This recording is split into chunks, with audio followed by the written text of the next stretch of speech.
La fréquence du manque est destructrice.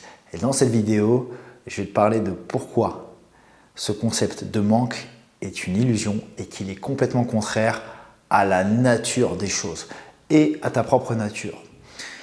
En fait, le manque, d'un point de vue vibratoire, c'est l'opposé de l'abondance. Et si on part du principe qu'à la base, tout est abondant dans notre univers, avant qu'il y ait ces concepts sociétaux, avant qu'il y ait une économie, avant qu'il y ait des riches, des pauvres, en réalité, l'abondance est partout. Mais si l'on observe la réalité telle qu'elle est aujourd'hui, avec nos yeux, on va dire, on ne peut pas en dire autant. Donc dans cette vidéo, je vais te partager pourquoi cette fréquence-là, autrement dit l'énergie globale que tu vas dégager, et quand je parle de fréquence, c'est-à-dire que tout ce que tu vas émettre va te revenir, la réalité que tu vas expérimenter va matcher ce que tu émets. Pourquoi cette fréquence-là, elle est destructrice? Déjà, comme je viens un petit peu d'en parler, le vrai point c'est que le manque, c'est à l'opposé de ta nature même. Par définition, et je vais insister régulièrement là-dessus dans chaque vidéo, tu es abondant. Ton toi le plus pur, ta base même, elle est abondante par définition. Tu es quelqu'un de complet à la base. Et donc, dès lors que tu es dans une énergie de manque, en fait, tu vas à l'opposé de ce que tu es par nature. Et une fois de plus, ce ne sont pas juste des paroles pour flatter l'ego ou pour flatter le subconscient et refaire du conditionnement, mais c'est juste la vérité. Je n'ai pas dit la réalité, j'ai dit la vérité. La réalité, ce n'est pas le cas. En fait, c'est une vérité d'un point de vue universel si on se base sur les lois. Les lois, à la base, qui sont, on va dire, correspondent au plan supérieur d'existence, là où tout ne fait qu'un, l'abondance est complète. Il y a une infinité. Tout le monde a une infinité en lui ou en elle. Et c'est de ça que je veux parler aujourd'hui et de pourquoi l'infinité que tu as en toi, on va parler de ton potentiel, même si ce n'est pas toujours l'expression que j'aime le plus utiliser parce que ça fait très développement personnel. Alors que quand on parle d'infinité, je parle de la partie presque maximale de toi que tu pourrais en fait atteindre en n'étant pas dans cette fréquence de manque. Alors la fréquence de manque, dans quoi on va la retrouver? Donc on va la retrouver dans les relations, c'est-à-dire quelqu'un qui a peur de se retrouver tout seul, par exemple. C'est une fréquence de manque, c'est une fréquence de manque d'amour envers soi-même. Parce que si tu t'aimes suffisamment, tu es capable d'être solo. Souvent, les gens qui vont rester, qui vont sauter de relation en relation, ont un manque soit d'estime envers eux-mêmes, un manque de confiance lorsqu'ils sont solitaires envers eux-mêmes, un manque d'amour pour eux-mêmes. Et du coup, ils cherchent ce qu'ils ne se sont pas donné à l'intérieur, à l'extérieur, avec quelqu'un d'autre. Ce qui fait que les relations sont déséquilibrées, conduisent à des situations toxiques. On doit d'abord devenir la source de ce que l'on veut attirer. Retiens bien ça. C'est-à-dire que, idéalement et même de façon, presque impitoyable, car l'univers ne fait pas de cadeau là-dessus, il est très neutre. Tu ne pourras pas attirer ce que tu désires et le maintenir pendant des années, ou même j'ai envie de dire même des mois, si ce que tu attires, tu ne te l'es pas déjà donné toi-même. Tu dois d'abord en devenir une source.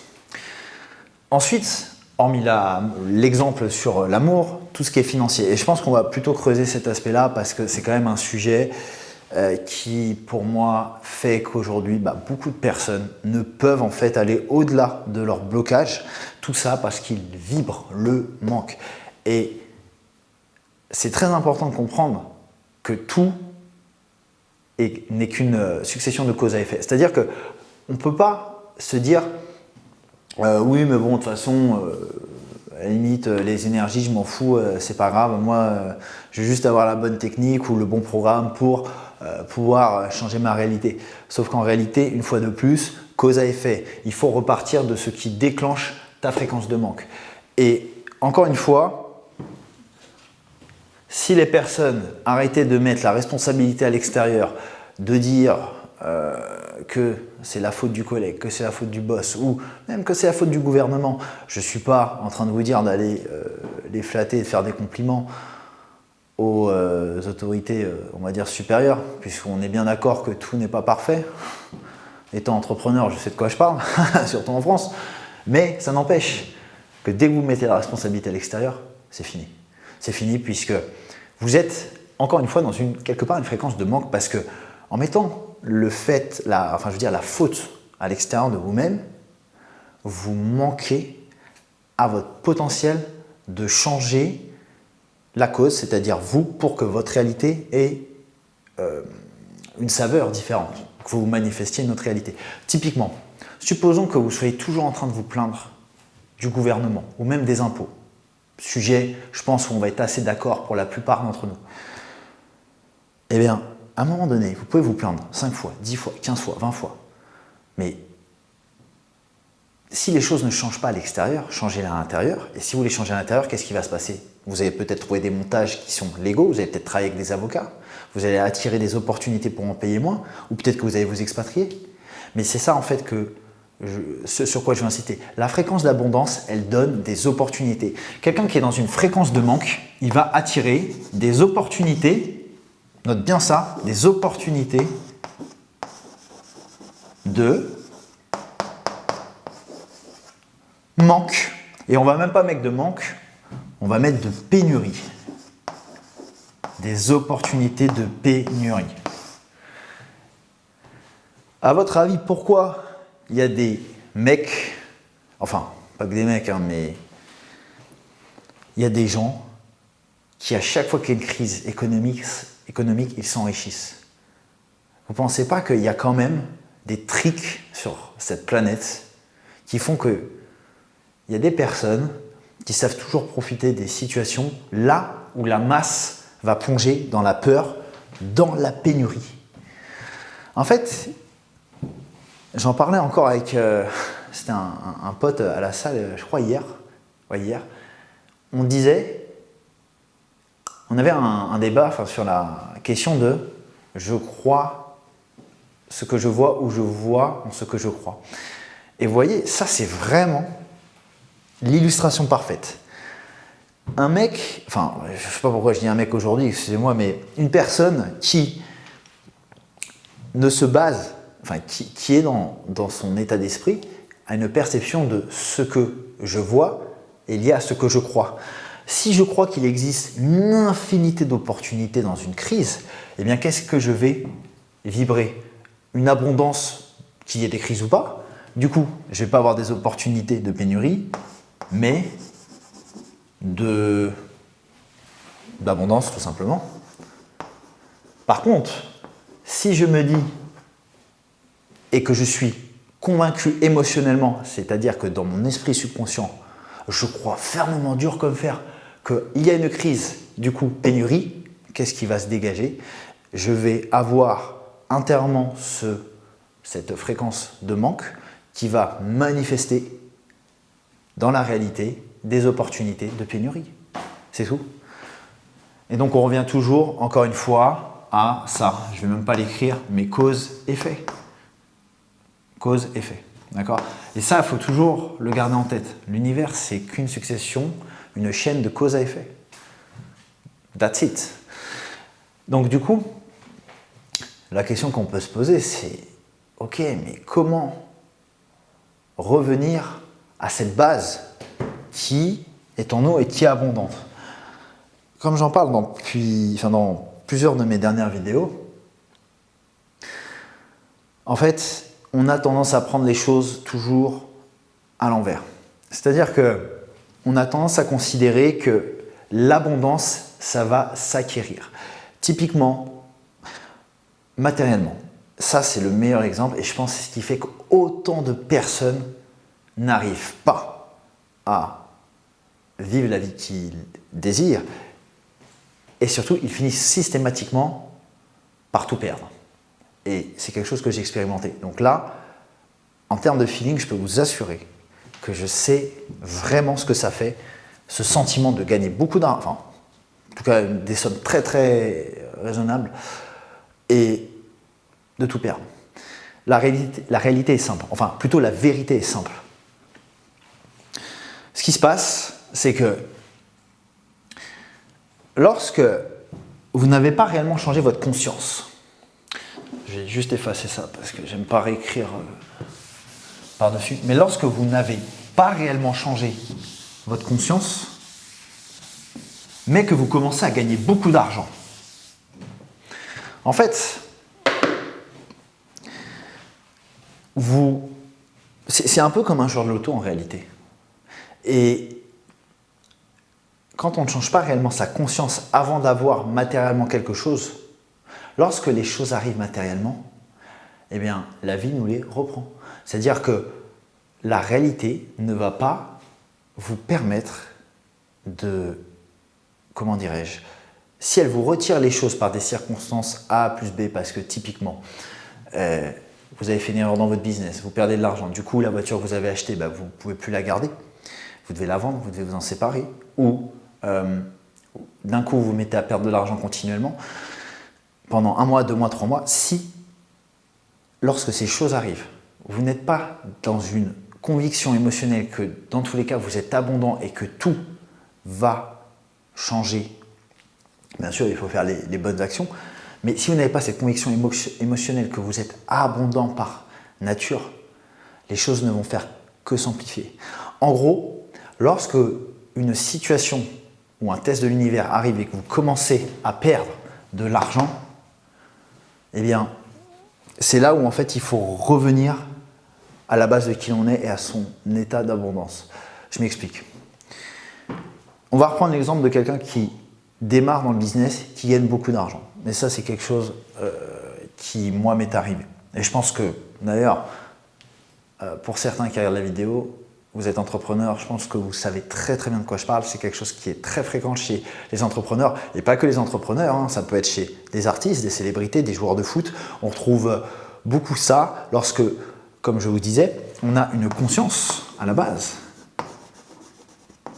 qui est câblée sur une certaine fréquence en termes de réception d'argent. On a un certain paramétrage qui fait qu'on est prêt à recevoir une certaine somme d'argent que l'on peut gérer.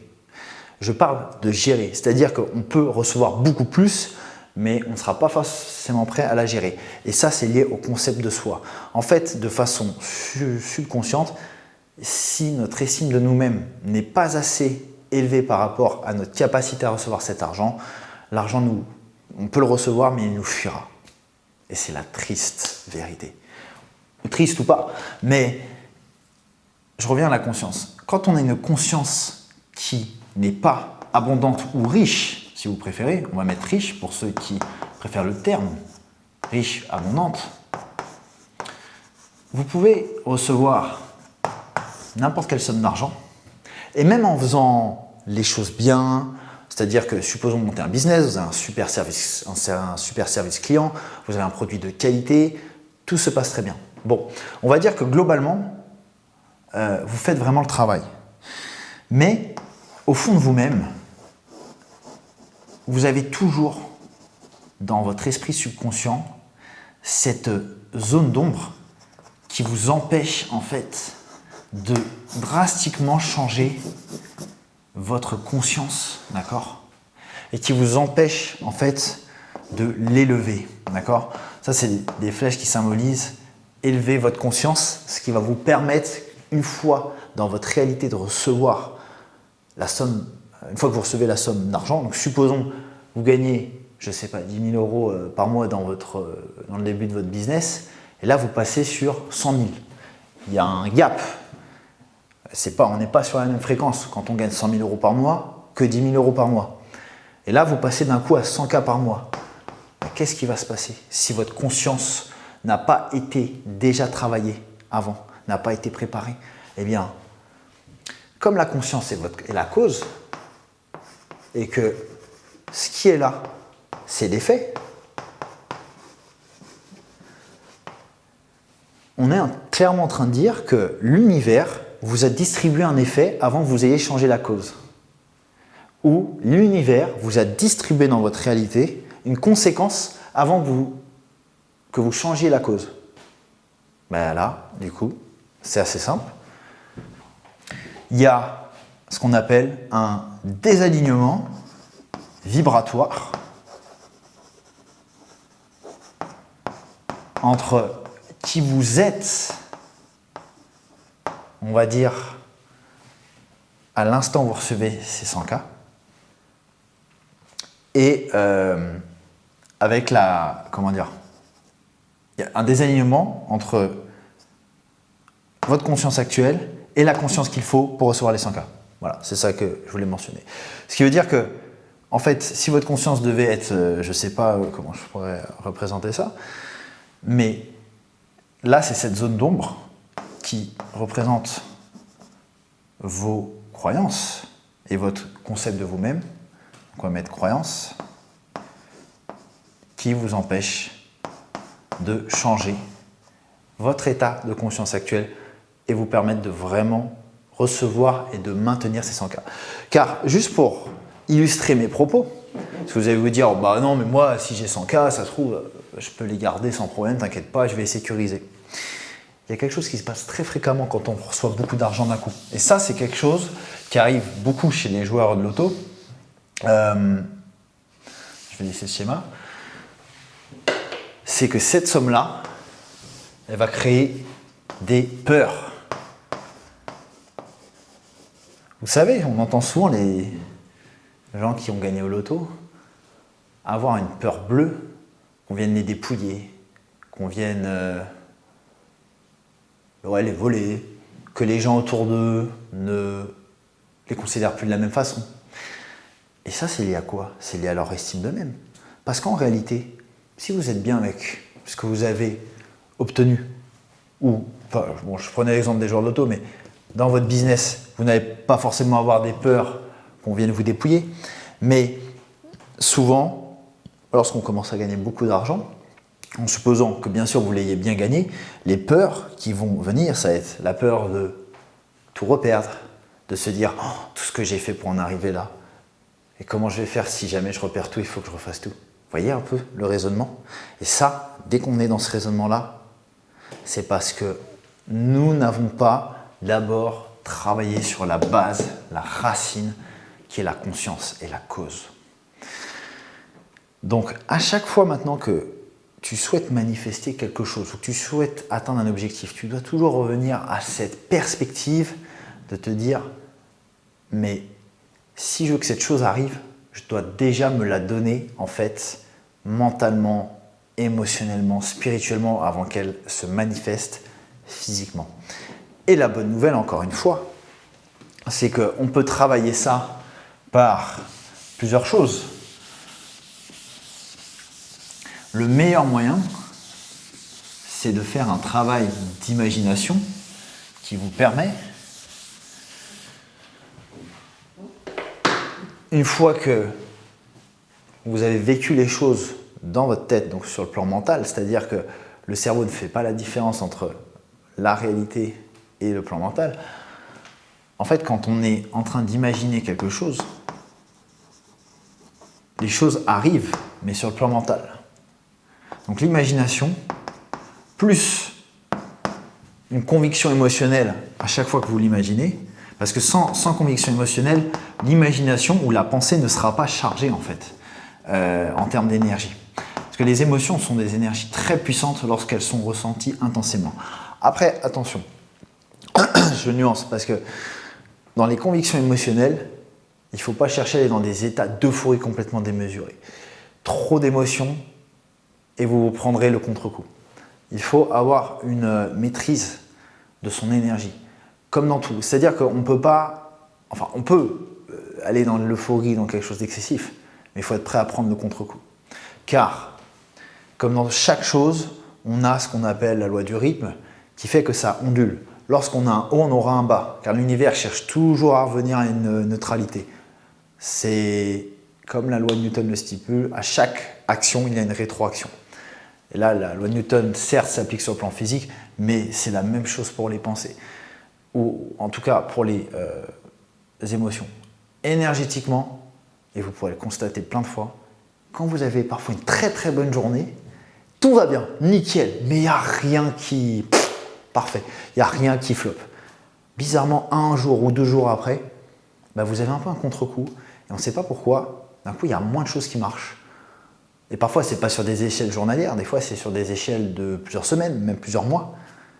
Et ça s'explique par un rééquilibrage énergétique de la loi du rythme. Et c'est pour cela que, pour revenir sur ce que je disais sur l'imagination, quand on va imaginer quelque chose, c'est-à-dire là, quand je veux manifester quelque chose, je vais me câbler dans cette fréquence d'abondance pour que lorsque je reçois la chose que je désire, je ne sois pas dans cette peur de la perdre. Et en fait, je suis bien avec, je suis bien sans. J'en suis détaché. Car l'avantage de faire ce travail-là, c'est que ça va vous amener à un feeling de détachement. Et quand je parle de feeling, ce feeling qui n'est rien d'autre qu'une vibration sur le cou, et bien cette vibration, lorsque vous allez la répéter, elle va se transformer en quoi? En fréquence. Et donc, vous allez vibrer une nouvelle fréquence qui ne sera plus celle du manque, mais de l'abondance, car vous vous serez déjà donné la chose que vous désirez. Je voulais dire un truc et ça m'est sorti de la tête. Mais voilà, franchement, ouais, pour revenir juste sur la fin, pour finaliser cette vidéo, je pense que là, avec ça, vous avez déjà une bonne base pour switcher en termes de conscience. En fait, une fois que ça, tu l'as, si jamais c'est difficile de maintenir émotionnellement parce que tu te fais déborder par tes croyances, tes programmes, tes peurs, tes craintes, ton anxiété, tu n'arrives pas à passer dessus, reviens toujours à ce que j'ai énoncé en début de cette vidéo, c'est que tu es complet. Ça, j'aime bien le faire comme ça, c'est ton énergie, elle est déjà complète. Tu es déjà complet à la base, abondant à la base, car tu es un fractal de l'univers. L'univers est abondant, par définition, il est infini. Du coup, tu es dans cette énergie et ce paradigme à la base. Et ton toi infini, il est dans cette fréquence, non pas de manque, mais d'infinité, d'abondance pure. C'est ça la vraie nature de la vie. Donc reviens toujours à cette réalisation si jamais tu es dans le doute ou si jamais tu es dans la peur. Et je te jure, vraiment, ce truc-là, où en fait quand je parle de l'infinité à l'intérieur de toi, c'est le Dieu à l'intérieur de toi, le Dieu qui est partout et qui est une énergie impersonnelle, qui est une énergie qui est en nous et qui est extérieure à nous, qui est partout, encore une fois. C'est lorsque l'on réalise qu'à la base, on ne manque de rien et que l'on est complet, que l'on peut se permettre de se détacher continuellement de tout ce qui existe. Et vraiment, cette réalisation, j'insisterai jamais assez dessus, mais c'est ce qui fait que tu transcenderas à chaque fois toutes les épreuves qui sont mises sur ton chemin.